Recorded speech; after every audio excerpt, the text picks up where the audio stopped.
Hello friends, welcome to everyone. तो start करते हैं आज का हमारा न्यू सेशन।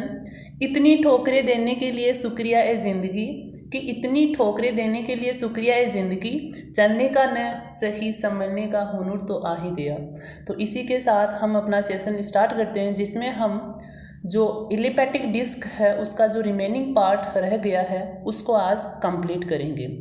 तो इसमें फर्स्ट हमने जो इलेपैटिक डिस्क है उसके बारे में हमने जाना कि हमने सर्वप्रथम इसमें दीर्घ अक्ष यानी कि जो मेजर एक्सेस है इसके परितः हमने जड़त्व आघूर्ण ज्ञात किया, और ये दीर्घ इसके जो माइनर एक्सेस है उसके परितः हमने क्या ज्ञात किया, जड़त्व आघूर्ण, momentum of inertia, both are conditions पर हमने ज्ञात कर लिया। ओके, आज जो थर्ड कंडीशन है, जो तीसरी कंडीशन है वो हम आज लेंगे, जिसमें जो हमारा दीर्घवृत्त है उसके लंबवत एक क्या होगा, इस दीर्घवृत्त डिस्क के लंबवत एक पटल होगा, इसके परितः हमें जड़त्व आघूर्ण निकालना है।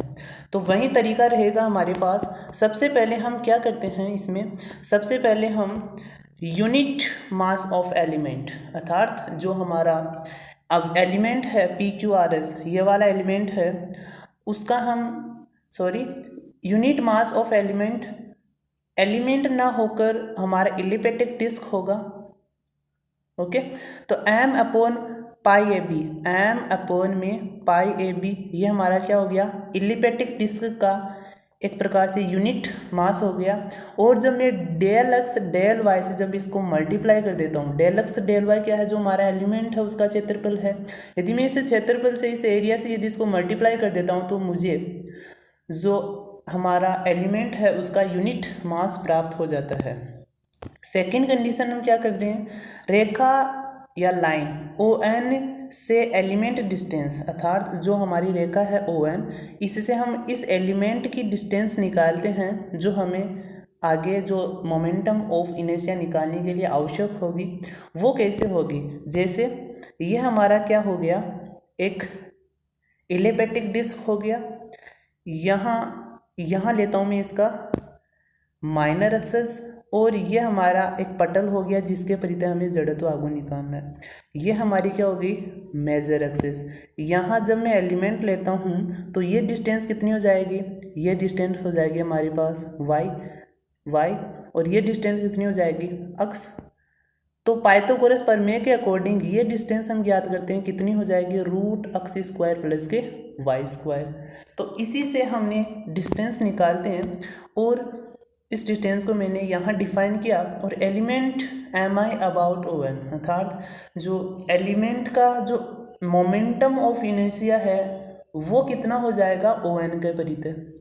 सबसे पहले हम क्या करते हैं, एलिमेंट का ही तो निकालते हैं, तो एलिमेंट का निकालने के बाद में हम टोटल का निकालते हैं। तो सबसे पहले एलिमेंट का निकालते हैं, तो ये हो जाएगा m upon pi A B, ये तो क्या हो गया, इसका द्रव्यमान हो गया, ये इसकी डिस्टेंस हो गई। मास ऑफ इनर्शिया कैसे निकालते हैं, mr², तो m बराबर ये हो गया और r इक्वल टू ये हो गया। ओके, अब हम टोटल जो डिस्क है हमारी, इसका टोटल हम मोमेंटम ऑफ इनर्शिया ज्ञात करेंगे। तो टोटल का ज्ञात करने के लिए जो अक्ष की हम लिमिट काम में लेंगे, वो कहाँ से कहाँ तक, जैसे हमारे पास जो मेजर एक्सेस है उसकी लंबाई कितनी होती है इलिपैटिक डिस्क में, 2a। जब ये मिडल पॉइंट से जाता है तो हम इसकी लिमिट लेते हैं -a से +a। जैसे हमने एक लाइन में लिया था, जो हमारा फर्स्ट जो डेरिवेशन था उसमें लिया था, और उसी के अकॉर्डिंग हमने यहाँ लिया -a से +a। और जो हमारे y की जो लिमिट होगी वह हम फॉर्मूले से निकालेंगे। फॉर्मूला हमारा क्या होता है, जो एलिपैटिक डिस्क का होता है, x² अपॉन में a² प्लस y² अपॉन में b² इक्वल टू 1 होता है। यहाँ से मैं क्या करता हूँ, यहाँ से मैं y की वैल्यू निकाल लेता हूँ। y की वैल्यू निकालने पर जो लिमिट मुझे प्राप्त होगी वो एक प्रकार से y की लिमिट होगी, और मैं इसको प्लस माइनस के रूप में यहाँ डिफाइन कर देता हूँ। प्लस माइनस के रूप में क्यों, क्योंकि यहाँ से यहाँ तक जाएगा प्लस के फॉर्म में, और ये यहाँ तक जाएगा माइनस के फॉर्म में। तो माइनस से प्लस, और माइनस से प्लस क्यों, क्योंकि लोअर लिमिट हम मिनिमम लेते हैं और अपर लिमिट हम मैक्सिमम लेते हैं। तो इसी के आधार पर हमने जो कंटेंट तैयार किया एक इंटीग्रेशन फॉर्म के रूप में टोटल डिस्क का, निकालने के लिए मोमेंटम ऑफ इनर्शिया, तो वो कुछ इस प्रकार का है। अब इसको हम बारी बारी से सोल्व करेंगे। सर्वप्रथम हम जो लिमिट बी वाली है, जो वाई है, जो अवकलन है हमारे पास किसके सापेक्ष, वाई के सापेक्ष जो अवकलन है उसको हम क्लियर करते हैं। तो अब मैं जो कांस्टेंट क्वांटिटीज़ है उसको मैं बाहर लेता हूँ, तो 4m/पाई ए बी ये हमारे पास बाहर की साइड आ जाएगा। और जब मैं एक नियम लगाया मैंने, जो हमने 12th क्लास में इंटीग्रेशन में पढ़ा था कि जब लिमिट होती है -a से +a, तो मैं इसको बनाना चाहूँगा 0 से a, तो मुझे 2 से मल्टीप्लाई करना होगा। तो इस तरह मैंने दोनों को 0 से a बनाने के लिए 4 से मल्टीप्लाई कर दिया और अंदर शेष हमारे पास ये रह जाएगा।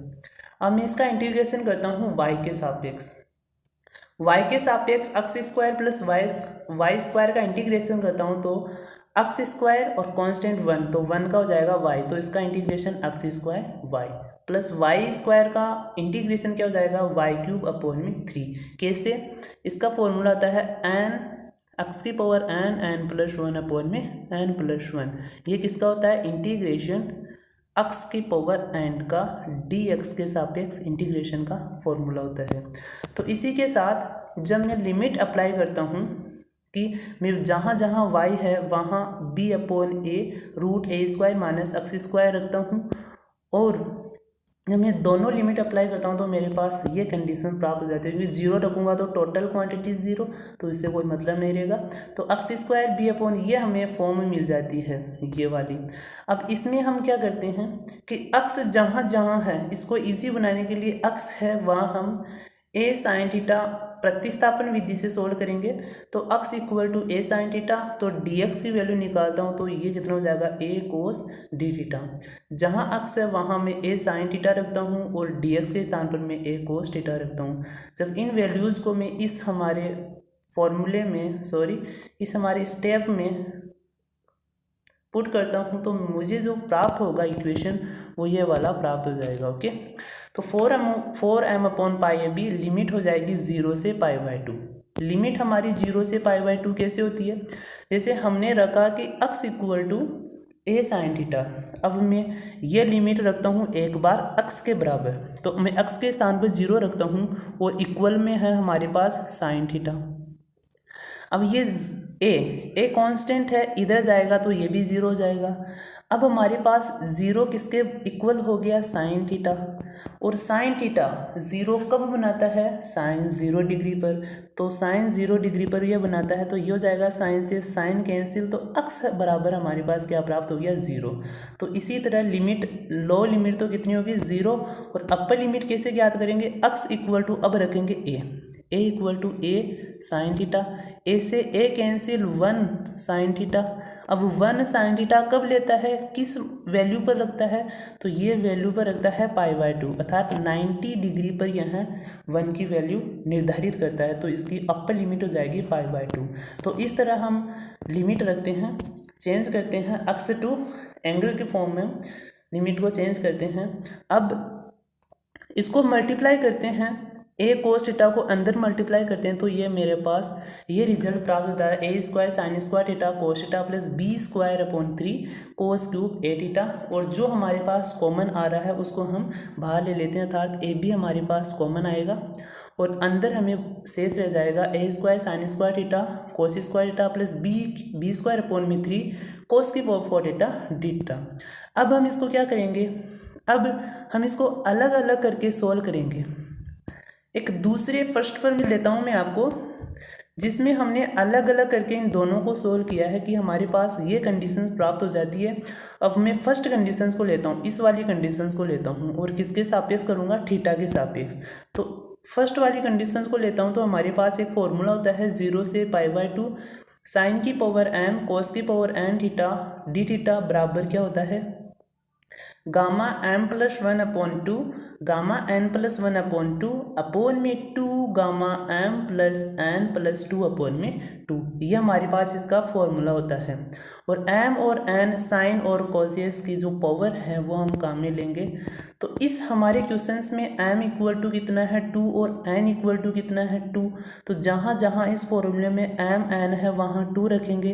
तो यहाँ मैं एम इक्वल टू 2 रखता हूँ, तो 2 1 3 3 अपॉन में 2 गामा 3 अपॉन 2, यहाँ गामा 3 अपॉन 2, यहाँ एम इक्वल टू 2 और एन इक्वल टू 2 और फॉर्मूले में 2, तो कितना हो गया 6 अपॉन में 6 अपॉन में 2, तो ये कितना हो गया 3।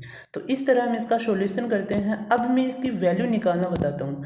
जैसे हमारे पास गामा के अंदर है 5/2, इसको निकालने के लिए मैं 1 माइनस करता हूँ। 1 माइनस करने पर मेरे पास कितना प्राप्त होगा 3/2, तो मैं बाहर ले लूँगा और अंदर कितना रह जाएगा, 3/2। ओके, अब इसमें से 1 माइनस करूँगा तो 1/2 जो मेरे पास बाहर आ जाएगा, अंदर कितना रहेगा 1/2। अब रूट 1/2 की वैल्यू कितनी होती है, गामा 1/2 की वैल्यू कितनी होती है √π। तो इस आधार पर हम इसका सॉल्यूशन करते हैं, तो हमें ये प्राप्त हो जाता है 3/2। यदि गामा के अंदर 3/2 है तो 1 माइनस करेंगे, इसमें से 1 माइनस, अर्थात मेरा मतलब ये है कि इसमें जो भी हम क्वांटिटीज़ बाहर निकालेंगे वो हमारे पास 1 में से माइनस होके आएगी। 1 में से माइनस कैसे, 3/2 में से 1 माइनस करते हैं तो कितना शेष रहा 1/2, तो 1/2 मैंने बाहर लिया और अंदर अब कितना रहा 1/2। ओके, तो 1/2 की वैल्यू कितनी हो जाएगी √π। ओके, तो इसके बाद हमने जब इसके कारण भी √π आता है और इसके कारण भी √π, अब दोनों को मैं मल्टीप्लाई करता हूँ तो मेरे पास पाई आ जाता है।